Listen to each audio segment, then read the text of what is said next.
नमस्कार,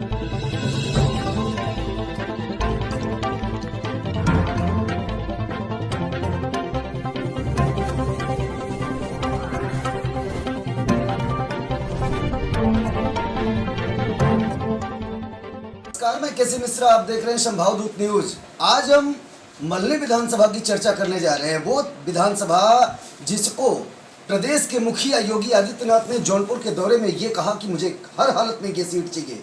हमारे समक्ष आज बसपा के प्रत्याशी मौजूद हैं, वो कुछ बताएंगे हमें। उन बिंदुओं पर, उन पहलुओं पर हम बात करने जा रहे हैं जो कि सड़क के मुद्दे, जो मार्ग टूटे फटे पड़े हुए हैं, उनके मुद्दे पर ये पहले भी बोल चुके हैं और आज भी हम उन पर चर्चा करने जाएंगे। और क्या हालात बन रहे हैं, क्या स्थितियां बन रही है, समीकरण क्या तैयार हो रहे हैं, इस पर भी हम बात करेंगे उनसे। हमारे समक्ष मौजूद हैं जयप्रकाश दुबे, बसपा प्रत्याशी मल्हनी।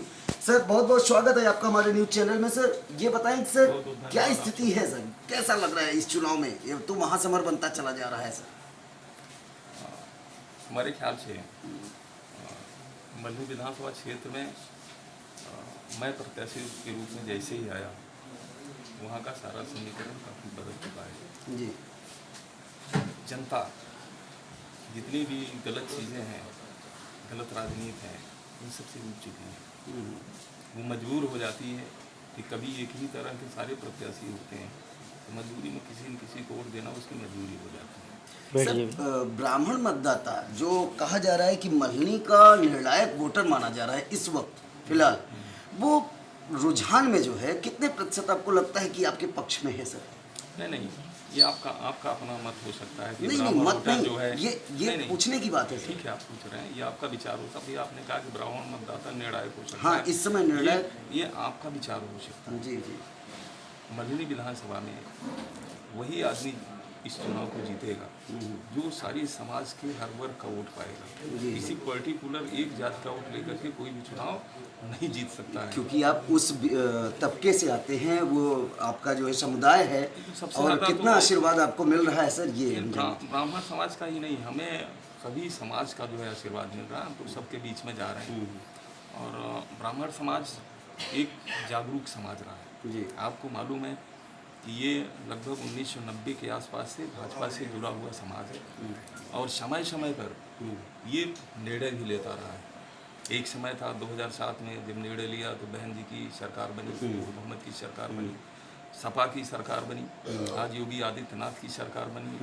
तो ब्राह्मण के विषय में हमें कुछ नहीं करना है, वो प्रबुद्ध वर्ग है, इसको आप भी जानते हैं, सब जानते हैं, और वो डिसीजन अपना ले लगा कि उसको क्या करना है। सर, भारतीय जनता पार्टी का मुख्य वादा था कि गड्ढा मुक्त सड़क, जो आज तक नहीं हो पाई, और प्रदेश के जो मुखिया हैं वो कहते हैं कि हमें हर हालत में मल्हनी चाहिए।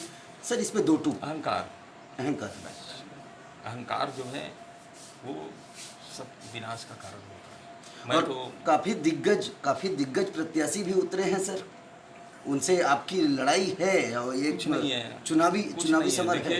देखिए संविधान ने जी जो आम आदमी को एक अधिकार दिया है, नागरिकों को जो अधिकार दिया, वोट देने का अधिकार, जी, हमें भी बहुत जानकारी नहीं है, लेकिन इतिहास के माध्यम से जानकारी है। इंदिरा गांधी जैसे बड़े लीडर को यही जनता ने चुनाव में हरा दिया था।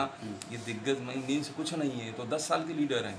भाजपा भारतीय जनता पार्टी में 10-15 साल के सारे लीडर मिलेंगे। केशव प्रताप मौर्य का उठा करके देख लीजिए, इलाहाबाद से चुनाव लड़ते थे, 5000, 4000, 2500 वोट पाते थे। इनकी भी राजनीतिक करियर 15 सालों का है। आप 90 के पहले चले जाइए, इनके यहाँ 90 के पहले के जो लीडर थे वो एक बाहर की लाइन में खड़े हुए हैं। ये सब नए लीडर हैं और सब अहंकार से एकदम भरे हुए हैं। इस आने वाले चुनाव में इनको इनका जवाब जनता दे देगी। प्रदेश पर काबिज वर्तमान सरकार के लिए कुछ कहना चाहेंगे सर? मैं कहना चाहूँगा, चूँकि वो सरकार सबकी है, पूरे प्रदेश भर की सरकार है, तो मैं तो आज भी कहना चाहता हूँ कि कम से कम आप सुधर जाइए आने वाले समय में। हाँ, भाजपा भारतीय जनता पार्टी के जो आपके बहुत बड़े बड़े पुरोधा उसको सीज करके यहाँ तक पहुँचाए हैं, कम से कम उसकी लाज रखिए और जनता के बीच जाइए, जनता की समस्याओं को समझिए और सुनिए। अगर आप ऐसा नहीं कर सकते तो 2022 में आपको सरकार से जनता उखाड़ के फेंक देगी, आपका अहंकार समूल नष्ट हो जाएगा। एक अंतिम प्रश्न बनता है सर, अभी हमारे साथी पत्रकार ने पूछा था कि ये जो नोट बांटो फैक्टर चला और बहुत तेज़ी से मीडिया में हाईलाइटेड हो रहा है, बहुत तेज़ी से उछाला जा रहा है, उस पर आपकी जो प्रतिक्रिया है, जहाँ तक जानकारी है सर हम लोगों की, और मैं आपसे जानना चाहूँगा कि वास्तविकता क्या है सर इसकी? ऐसा है कि ये जानबूझ करके भारतीय जनता पार्टी का फैलाया हुआ सोशल मीडिया में अफवाह है। उन्हीं के दो कैंडिडेट हैं। निश्चित मैं बता रहा हूँ आपको इसके पीछे की साजिश क्या है। मल्हनी के जो ओरिजिनल वहाँ के मुद्दे हैं उसको दबाने के लिए इन्होंने 500 रुपए की नोट का मुद्दा फैला दिया। ये बहुत बड़ा मुद्दा नहीं है। नवरात्र चल रहा है, लोग चले गए वहाँ, लोग गीत गाते मिल जाते हैं।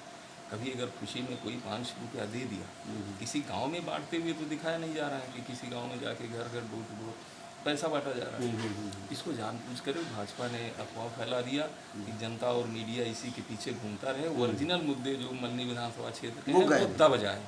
ये हमेशा उनकी चाल है। मीडिया के मामले में भारतीय जनता पार्टी के लोग जो है सबसे आगे हैं, इसको सब जानते हैं। ऐसा नहीं है सर, हम भी उसी परिवार से आते हैं, वही मीडिया परिवार हमारा है, लेकिन हम आपने देखा होगा कि हम लोग ग्राउंड रिपोर्ट रोज कर रहे हैं। हाँ, आप लोग कर रहे हैं, रोज कर रहे हैं, ग्राउंड पे जा रहे हैं। हाँ, आप लोगों से मुलाकात हमारे साथ सब लोग एक जैसे नहीं हैं, लेकिन मीडिया में जो चलाया जा रहा है ये उसके साजिश के तहत है, इसको आप जान लीजिए।